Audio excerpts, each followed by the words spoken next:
रवा 1.25 किलो, साखर 1.25 kilo, 1 kilo तूप, 4 केळी, काजू, मनुके, बदाम चवीप्रमाणे आपल्याला हवं तेवढं आपण घेऊ शकतो, वेलची पूड आणि 2.5 लिटर दूध. सर्वात अगोदर आपण दूध तापवून घेऊया.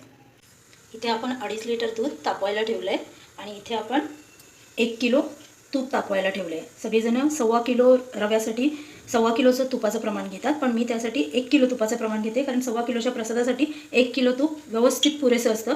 नाहीतर मग ते खूप जास्ती तुपाचं प्रमाण होतं आणि सगळं तूप तूप होऊन जातं.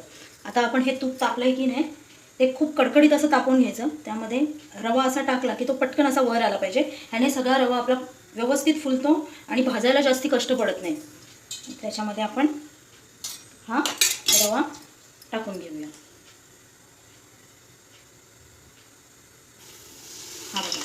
हा रवा असा व्यवस्थित पूर्ण फुलतो.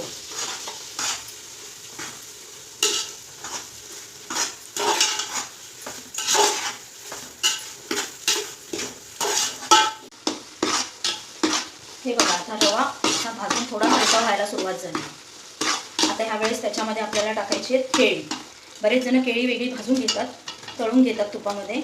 मी तसं नाही करत, मी रव्यामध्ये एकत्र भाजायला टाकते. त्याने केळी पण मऊ होतात आणि रवा पण भाजला जातो.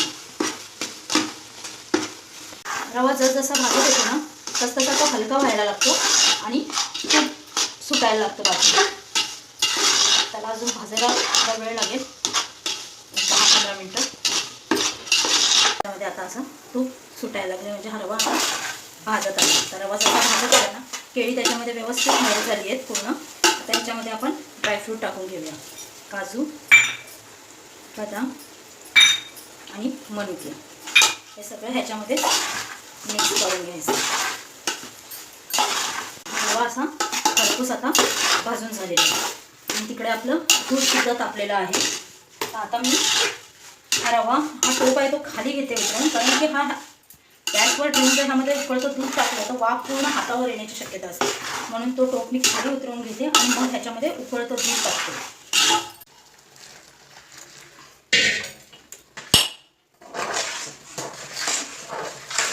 हे बघू शकताय तुम्ही.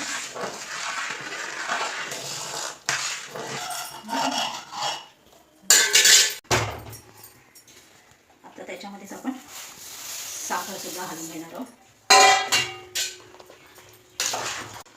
पूर्ण फुलून आलाय. आता आपण ह्याच्यामध्ये वेलची पावडर टाकणार आहोत थोडीशी आणि त्याला पुन्हा ढवळून घेणार आहोत. आता झाकण मारून 5 ते 10 मिनटं त्याला वाफेवर ठेवायचा, तर ते व्यवस्थित बनतो. हा प्रसादाचा शिरा असा मऊ लुसलुशीत एकदम शिजून तयार आहे. हा झाला आपला 1.25 किलो सत्यनारायणच्या पूजेचा प्रसाद.